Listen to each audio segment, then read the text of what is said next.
Hechos capítulo 19, por favor. Abran sus Biblias en Hechos capítulo 19, desde el versículo 11 al 20. Ahí vamos a estar en esta mañana. Hechos capítulo 19, versos 11 al 20. Vamos a dar lectura al pasaje y luego lo vamos a desarrollar. Dice así la palabra de Dios. Y hacía Dios milagros extraordinarios por mano de Pablo, de tal manera que aún se llevaban a los enfermos los paños o delantales de su cuerpo, y las enfermedades se iban de ellos y los espíritus malos salían. Pero algunos de los judíos exorcistas ambulantes intentaron invocar el nombre del Señor Jesús sobre los que tenían espíritus malos, diciendo: os conjuro por Jesús, el que predica Pablo. Había 7 hijos de un tal Esceva, judío, jefe de los sacerdotes, que hacía esto. Pero respondiendo el espíritu malo dijo: a Jesús conozco y sé quién es Pablo, pero vosotros ¿quiénes sois? Y el hombre en quien estaba el espíritu malo, saltando sobre ellos y dominándolos, pudo más que ellos, de tal manera que huyeron de aquella casa desnudos y heridos. Y esto fue notorio a todos los que habitaban en Éfeso, así judíos como griegos, y tuvieron temor todos ellos, y era magnificado el nombre del Señor Jesús. Y muchos de los que habían creído venían confesando y dando cuenta de sus hechos. Asimismo, muchos de los que habían practicado la magia trajeron los libros y los quemaron delante de todos. Y hecha la cuenta de su precio, hallaron que era 50,000 piezas de plata. Así crecía y prevalecía poderosamente la palabra del Señor. Oremos. Nuestro Dios, estamos en tu presencia, delante de tu palabra, para que puedas hablarnos a nuestras vidas. Haz que seamos un corazón dispuesto a recibir tu mensaje. Llénanos con tu palabra y a través de ella haz que podamos dar mucho fruto para tu gloria. Danos un corazón humilde y manso para recibir lo que tú quieres decirnos. A través de Jesucristo oramos y te damos las gracias. Amén. Amén. El tema que quiero tratar en esta mañana es el arrepentimiento. En nuestro pasaje de Hechos, Pablo está en su tercer viaje misionero, específicamente en la ciudad de Éfeso. Éfeso es la ciudad donde más tiempo el apóstol Pablo estuvo trabajando, alrededor de 3 años. Éfeso era el centro del poder en el primer siglo. Había poder religioso, había poder político y poder sobrenatural. Este último era a tal punto que Éfeso tenía una reputación en todo el mundo por un centro que tenían donde se enseñaban estas prácticas de hechicería y magia. Es como que había una escuela donde la gente podía ir a aprender estas artes, y era tan conocido que viajaba gente de todo el mundo a ese lugar. Los efesios vivían dentro de un mundo de oscuridad, tinieblas, hechicería y magia. Y es en ese contexto donde nuestro Dios va a hacer uno de los milagros más extraordinarios en el corazón del hombre. Cuando Pablo estaba entre ellos, los efesios pudieron ver cosas mucho más allá de lo que habían experimentado en algún momento. Decía el verso 11 y 12, y hacía Dios milagros extraordinarios por mano de Pablo, de tal manera que aún se llevaban a los enfermos los paños o delantales de su cuerpo, y las enfermedades se iban de ellos, y los espíritus malos salían. Lo que Dios hizo por medio del apóstol Pablo fue algo que sobrepasó los límites de la lógica en Éfeso. Quizá Pablo, usted sabe el trabajo que tenía, hacer tiendas. Quizá por este trabajo que tenía, tiendas que se usaban para pasar la noche o para descansar, era común en ese trabajo, hermanos, usar paños. Se amarraban a la cintura, pero cuando hacía calor se ponían sobre su cabeza para evitar el calor. Probablemente, cuando el verso dice que las personas se llevaban los paños, a eso podría referirse. Pero no es lo extraordinario. Lo extraordinario es que la gente se llevaba estas cosas y los enfermos que la tocaban eran sanados. Y los endemoniados eran libres.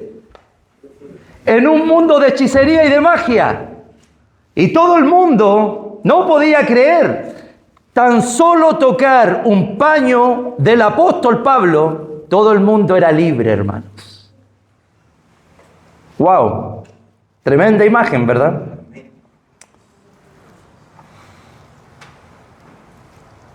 Dios estaba haciendo grandes maravillas, grandes señales en medio de este mundo de oscuridad. Y ahora, hablando de espíritus malignos, como lo señala el versículo 12 al final, el exorcismo también era una práctica frecuente en Éfeso. Nos dice el versículo 13, pero algunos de los judíos exorcistas ambulantes intentaron invocar el nombre del Señor Jesús sobre los que tenían espíritus malos, diciendo: os conjuro por Jesús, el que predica Pablo. Los exorcistas eran hombres que expulsaban demonios de personas. Esto era considerado en aquel tiempo como un trabajo más, era algo totalmente normal. La gente podía estudiar para ser ingeniero, otros podían ser carpinteros, otros podían ser mayordomos, otros podían especializarse en tiendas, otros se especializaban en exorcismo. Era un trabajo más dentro del contexto del primer siglo y en especial en Éfeso. Habitualmente, ¿cómo funcionaba esto? Las personas llamaban a un exorcista para que sacara un ente maligno de alguna persona. ¿Cómo se ejercía esto? Invocando el nombre de un espíritu más poderoso sobre aquella persona que tenía un espíritu malo. La palabra exorcista deriva de la raíz que significa atar con juramento. Los exorcistas antiguos intentaban expulsar demonios invocando el nombre de un ser espiritual más poderoso. En el nombre de, sal fuera. En el nombre de, te expulso de esta persona. Esta era la forma o el rito habitual de este tipo de personas. Los exorcistas de Éfeso debieron haber oído al apóstol Pablo haber hecho un milagro o haber sacado algún demonio en el nombre de Jesús. Y se les pasó por la mente. Hagamos eso entonces. Si lo estamos viendo, hagámoslo. Hablemos en el nombre de Jesús, aquí está el negocio listo. Hablemos en ese nombre para sacar los espíritus, tal como lo hace Pablo. Pero pasa algo que ellos no esperaban. Ellos precisamente hacen eso en el verso 13. Os conjuro por Jesús, el que predica Pablo. Esas fueron las palabras de estos hombres. Ellos estaban tratando de dominar a este espíritu invocando el nombre de Jesús. Pero pasa algo inusual, algo que ellos no esperaban. Versículo 14 al 16. Había 7 hijos de un tal Esceva, judío jefe de los sacerdotes, que hacían esto. Pero respondiendo el espíritu malo dijo: a Jesús conozco y sé quién es Pablo, pero vosotros quiénes sois. Y el hombre en quien estaba el espíritu malo saltando sobre ellos y dominándolos, pudo más que ellos, de tal manera que huyeron de aquella casa, desnudos y heridos. Esta familia estaba acostumbrada a hacer estas cosas. Este es su trabajo, hermanos. Lo hacían cada día en los hogares, haciendo exorcismos. Pero en esta oportunidad el espíritu se resistió y no salió. Les dice: yo conozco a Jesús, conozco a Pablo, a ustedes no los conozco. Y salta sobre ellos y quedó la escoba, decimos en Chile. Un desastre. Le rompe la ropa, los deja desnudos y los tipos tienen que ir corriendo. Ellos fueron a sacar al espíritu, ellos tuvieron que salir. Así fue la imagen, ¿ok? Esto que pasó ese día, todavía no entró al punto, por si acaso. Esto que pasó ese día llegó a oídos del pueblo. Versículo 17. Y esto fue notorio a todos los que habitaban en Éfeso, así judíos como griegos. Todo el mundo en Éfeso, los judíos, los gentiles, oyeron lo que pasó en esa casa. Todo el mundo sabía, era la conversación del día, el chisme. Todos comenzaron a hablar. Hoy día hubiésemos hecho memes de esa situación, del que fue y salió corriendo. Para que usted lo entienda, más o menos. Esa es la situación. Pero de esta situación, de todo esto que pasó, sucede algo extraordinario y maravilloso. Y esto es lo que quiero compartir con ustedes en esta mañana. ¿Estamos listos? Amén. Quiero que notemos cuál fue la reacción o la respuesta de los hechiceros, de los magos, de los exorcistas al saber esto. Porque lo que vamos a ver aquí es una de las más grandes respuestas de discípulos del Señor en cuanto a abrir el corazón, arrepentirse y dejarse llenar de Cristo. Verso 17 al 20, leámoslo. Y esto fue notorio a todos los que habitaban en Éfeso, así judíos como griegos, y tuvieron temor todos ellos. Y era magnificado el nombre del Señor Jesús. Y muchos de los que habían creído venían confesando y dando cuenta de sus hechos. Asimismo, muchos de los que habían practicado la magia trajeron los libros y los quemaron delante de todos. Y hecha la cuenta de su precio, hallaron que era 50,000 piezas de plata. Así crecía y prevalecía poderosamente la palabra del Señor. Estos versos probablemente sean el más grande arrepentimiento que tenemos en las Escrituras. 3 cosas vamos a aprender en estos versículos. Cosas que serán muy importantes para cada uno de nosotros. Antes de ver lo que Dios nos quiere compartir, hermanos amados, quiero invitarle con toda sinceridad a abrir su corazón a Dios, para que Dios nos hable esta mañana, porque puede causar un gran impacto, así como pasó en Éfeso.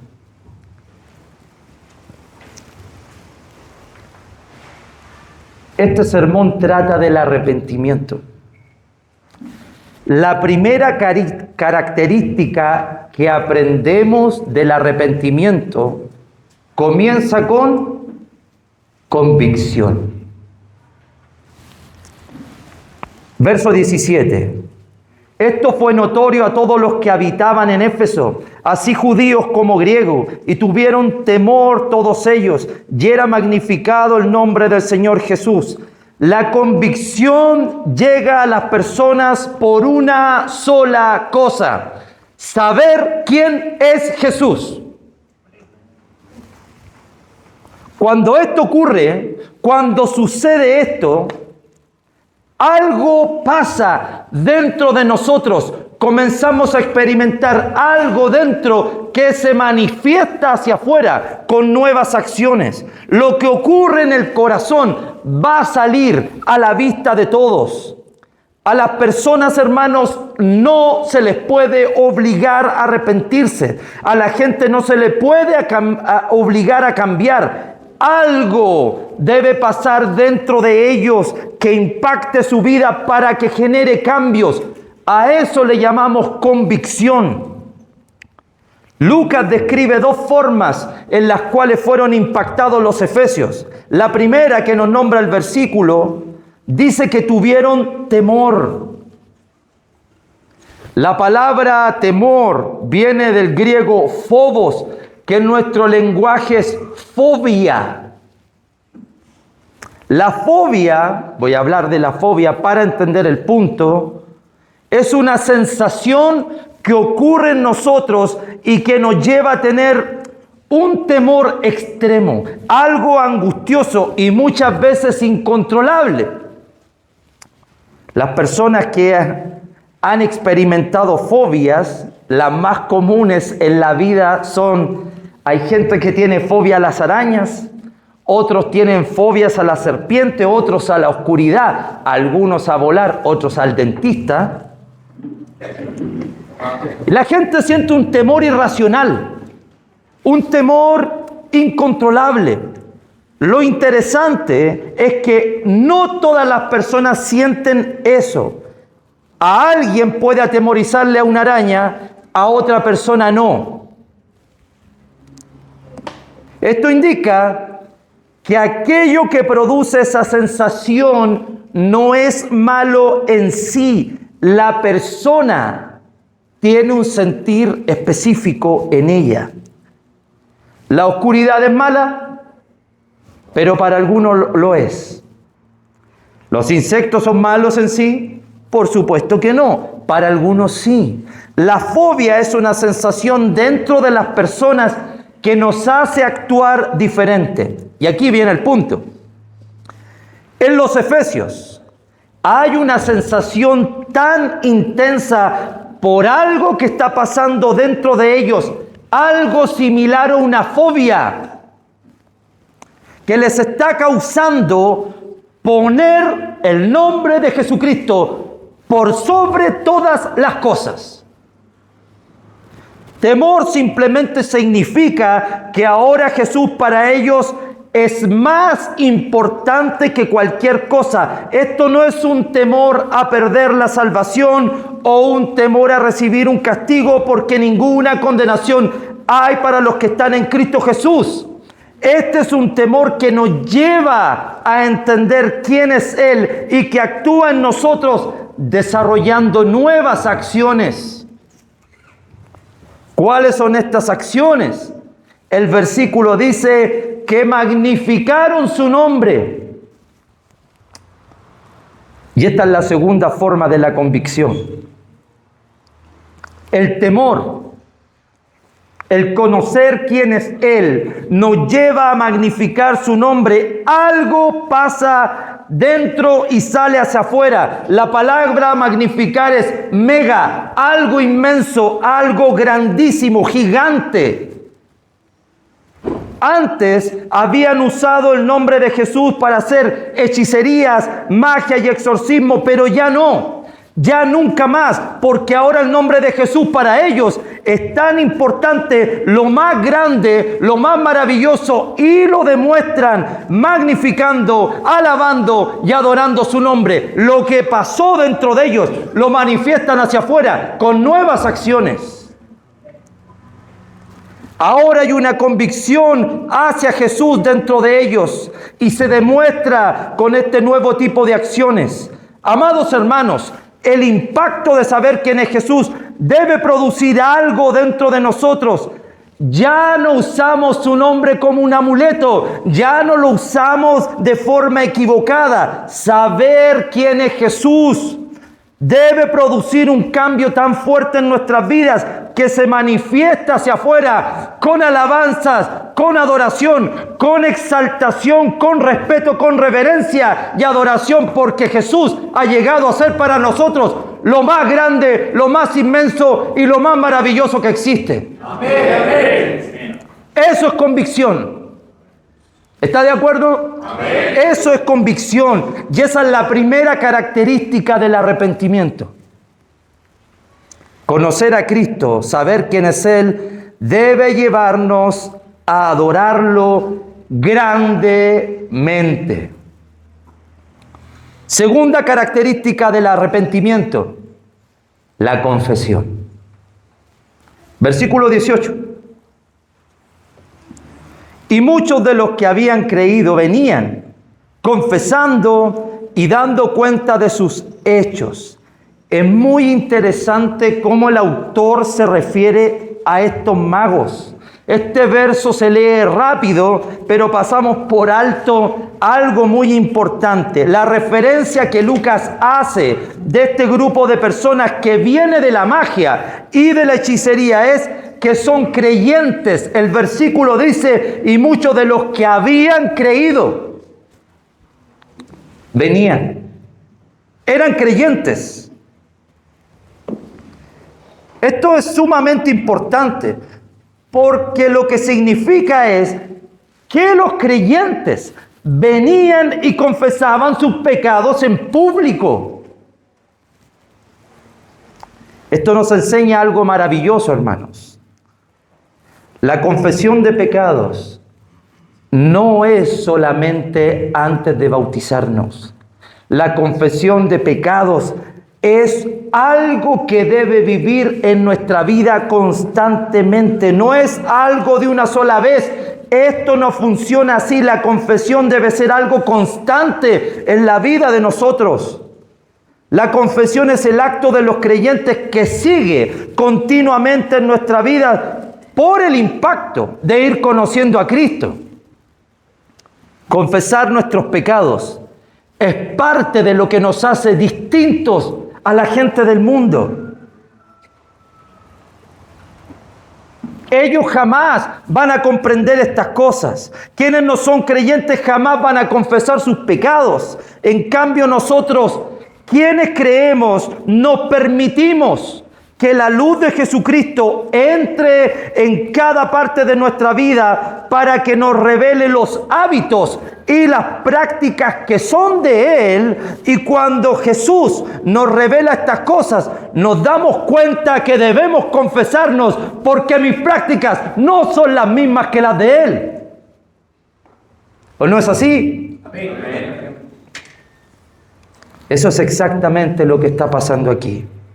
Estos hombres creen en el Señor, pero mientras Jesucristo se está revelando a ellos, están entendiendo que sus prácticas no son conforme a las de Jesús. Por lo tanto, son prácticas que deben terminar. Y abiertamente comenzaron a confesar ante todos los hombres que estaban pecando contra Dios. ¿Saben por qué es tan importante la confesión? Porque es una forma de ser críticos con nosotros y no con los demás. La confesión nos hace ver lo malo que somos nosotros, no los demás.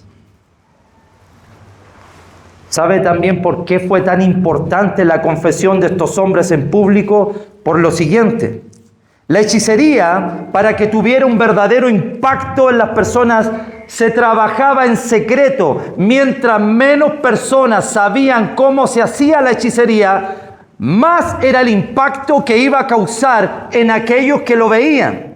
Para entender la idea, esto es como los magos de hoy.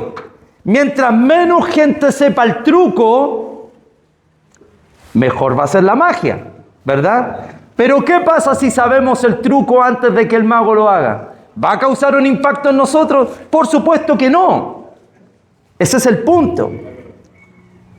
El punto es que la revelación hace que la magia ya no tenga el mismo efecto, ya no tiene el mismo poder como lo tenía cuando estaba en secreto. Los historiadores dicen que esto es lo que está pasando aquí. Los magos, los hechiceros están revelando públicamente sus trucos para perder poder y eficacia sobre las personas. ¿Entendemos el punto, verdad? Ahora escucha esto. El pecado funciona de la misma manera. Su potencial y su poder crece cuando está en secreto. Funciona igual. Pero si se revela o se confiesa el pecado, este pierde poder sobre nosotros. La confesión, hermanos, es la ayuda de Dios para escapar del pecado y así este pierda su efectividad sobre nuestras vidas. Dios, cuando toca nuestros corazones, nos muestra con su palabra nuestro pecado interno, y la confesión es la manifestación externa de lo que Dios está haciendo dentro de nuestras vidas. La confesión de saber quién es Él, o la convicción de saber quién es Jesucristo, de entender lo puro, de entender lo santo que es nuestro Señor, debe llevarnos a confesarnos, porque no somos como Él y el pecado comienza a perder poder sobre nosotros. Convicción, confesión. Y la tercera y última característica del arrepentimiento es la conversión. Versículo 19. Antes de leerlo, cuando hablo de conversión, no me estoy refiriendo a cuando nos bautizamos, no me estoy refiriendo a eso. Me refiero al compromiso y al proceso de crecimiento que debemos tener como discípulos de Jesús. La conversión cristiana no es un acto de una sola vez, sino un cambio de vida, un desarrollo continuo donde Cristo se va apoderando de nosotros todo el tiempo. ¿Cómo mostraron conversión los efesios? Verso 19. Asimismo, muchos de los que habían practicado la magia trajeron los libros y los quemaron delante de todos. Y hecha la cuenta de su precio, hallaron que era 50,000 piezas de plata. Este hecho es uno de los actos más valerosos y maravillosos de conversión. Esto que pasa aquí no es una reunión cualquiera para quemar desechos o cosas inservibles. No es algo que impuso la iglesia, no fue algo que impuso el apóstol Pablo. Esto nació en el corazón de ellos. ¿Qué está pasando? ¿Por qué los efesios están haciendo esto? Lo que están haciendo estas personas al traer sus libros y quemarlos ante todos es la manifestación externa de ser impactados por Jesús. Esta decisión fue personal, nació en el corazón de ellos. Ellos quisieron quemar los libros. Lo que quieren manifestar, lo que intentan decir a través de este acto es declarar públicamente que están eliminando cualquier posibilidad de volver atrás. Ya no quieren esa vida, ya no quieren regresar a eso. Ellos ya no quieren tener esta clase de cosas, ya no les importa recibir ganancias de esto. Ahora con Cristo son una nueva clase de personas y la única ganancia que quieren lograr es desarrollarlo a Él en sí mismo. Los efesios están sacando y renunciando a todas sus acciones para siempre y lo hacen de manera pública. Ya no volveremos atrás en lo que están haciendo ahí. No voy a volver atrás. Y si usted piensa que el acto de quemar estos libros fue fácil, déjeme decirle que está muy equivocado. Porque Lucas nos da un detalle impresionante de lo que ellos hicieron. El texto dice, y hecha la cuenta de su precio, hallaron que era 50,000 piezas de plata. Hermano, esto es una locura. Para que se entienda, una dracma era la ganancia equivalente de un día de trabajo para una persona promedio. Eso todos lo sabemos. Considerando que la gran mayoría de las personas trabajaba alrededor de 6 días y ganaba 1 dracma al día, ¿sabe de cuánto tiempo estamos hablando de lo que están quemando? 167 años de trabajo. 167 años de trabajo. 167 años quemados. 167 años destruidos. Quemaron absolutamente todo su pasado porque no quieren más mirar atrás. Este verso es maravilloso, hermano, precioso, valeroso. Hay hermanos valerosos aquí. Literalmente, estos hombres quemaron cualquier rastro de su vida pasada. ¿Y cómo termina el verso 20? A modo de resumen, así crecía y prevalecía poderosamente la palabra del Señor. ¿En qué forma crecía la palabra poderosamente? En 3 maneras: en convicción, en confesión y en conversión. Amén. Amén. Esta ciudad que estaba bajo el control de la magia, la hechicería y el exorcismo por años y años, por primera vez tuvo una victoria espiritual, y se da cuando este grupo de creyentes decidieron quemar, destruir y dejar atrás todo su pasado.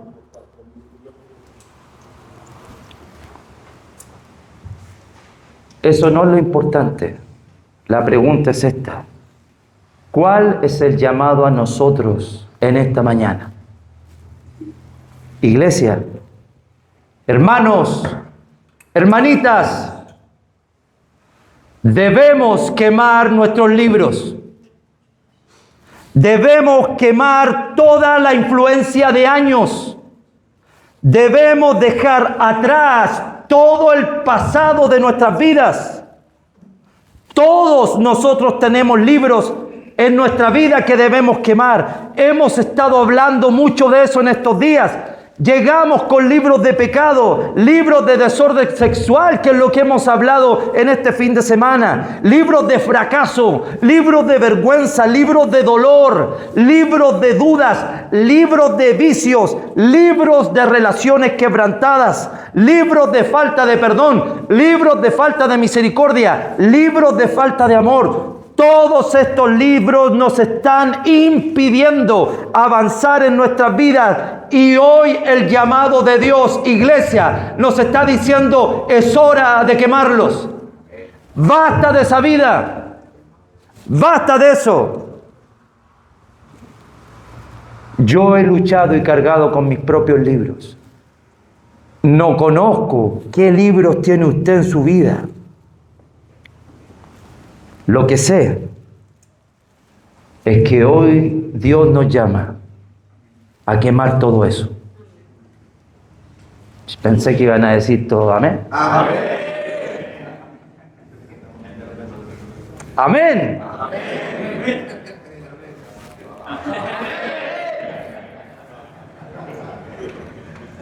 Hermanos, si estamos cargando con cosas que no nos dejan avanzar, quémalas. Si estás cargando con lujuria, quémalo. Si todavía cargas con tu vida antigua y no te deja perdonar y amar a los demás, es hora de quemarlo. Si todavía el fracaso te está impidiendo, sácalo de ti, fuera esas cosas. Si aún la falta de compromiso con Dios te está venciendo, quema eso. Sácalo de ti. Si todavía estás siendo tentado a hacer cosas de tu vida pasada, es momento de quemar todas estas cosas que no nos dejan avanzar. Cualquier cosa que esté impidiéndonos crecer, desarrollar las cualidades de Cristo, amar, ser misericordiosos, perdonadores, fieles. Hoy les invito a todos a que las quememos. Basta de esto. Fuera estas cosas. Dejémonos convencer por Cristo. Deja que te impacte, hermanos. Que te impacte las decisiones que toma. Que te impacte las decisiones que toma en momentos cruciales de su vida. Él es diferente a nosotros. Pero nos está dando ejemplo, hecho hombre, para mostrarnos que podemos lograrlo de la mano con el Señor. Pero es hora de decisiones, es hora de decidir, es hora de dejar atrás nuestra antigua vida. Aprendamos a confesar nuestros pecados, hermanos. Lo que hemos estado realizando este fin de semana, que no quede aquí, que sea un acto del día a día en todos los lugares. No esperes a un año más a que hablemos lo mismo para que sigamos. Tú llévalo a tu casa y confiésate con tu esposa como hombre. Confiésate con tus hijos cuando hemos sido malos padres. Sácalo de tu corazón y quema esas cosas para que Cristo entre a nuestras vidas y nos llene por completo. Es hora de ser personas distintas. Esto es doctrina, hermanos. Esto es ser la iglesia. Esto es ser cristiano. Basta de pensar que estos elementos nos van a santificar. Por misericordia recordamos esto, pero lo que Cristo quiere es que esto lo llevemos afuera, que impactemos a la gente, que la gente se impacte al vernos a nosotros. El cambio comienza en nosotros cuando decidimos quemar cualquier obstáculo de nuestras vidas. Amén. ¿Cuántos quieren confesarse hoy?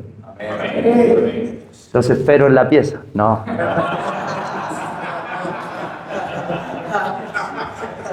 En serio, hermanos, ¿cuántos queremos confesarnos hoy? ¿Lo necesitamos? ¿Cuántos quieren quemar sus libros? ¿Cuántos quieren ser libres esta mañana? Póngase de pie y vamos a orar a nuestro Rey. Bendito Dios, Rey de la gloria. Estamos aquí delante de tu presencia, reconociendo, Padre, que aún cargamos con años de nuestra vida pasada en muchos aspectos. Tu palabra nos ha mostrado, Dios, que tu Hijo debe impactar en nuestras vidas. Ayúdanos a que Jesucristo impacte en nuestras vidas, Padre. Ya no queremos ser los mismos, Dios. Queremos ser gente de convicción. Y confesamos nuestros pecados, Dios. Muchas veces cargamos libros llenos de nuestro pasado, Padre. Confesamos, Dios, que aún no somos las personas que debiéramos ser. Pero queremos cambiar este día. Queremos, Padre, dejar a un lado todas estas cosas. Queremos quemar todo lo que fue nuestro pasado. Queremos que tu Hijo entre y penetre en nuestro corazón hasta en lo más profundo, Dios. Saca de nuestros corazones cualquier indicio de cosas que nos eviten avanzar. Queremos quemar cada cosa delante de tus manos, para que nunca más el pecado se adueñe de nosotros. Queremos ser libertados realmente, ya en tu Hijo encontramos libertad, Padre. Líbranos, líbranos del maligno, líbranos del mal. Y ponemos nuestros libros ante tus pies, mi Señor. Impacta nuestras vidas, Padre, y conviértenos cada día. Gracias, Dios, por esta oportunidad. Somos hombres simples, pecadores, pero nos has llamado a grandes cosas. Quita cualquier indicio de nuestro yo antiguo. para formar la imagen de tu Hijo en nosotros. Papito Santo, por Jesucristo te lo pedimos, nuestro Señor y Salvador. Amén. Que el Señor les bendiga, amados hermanos.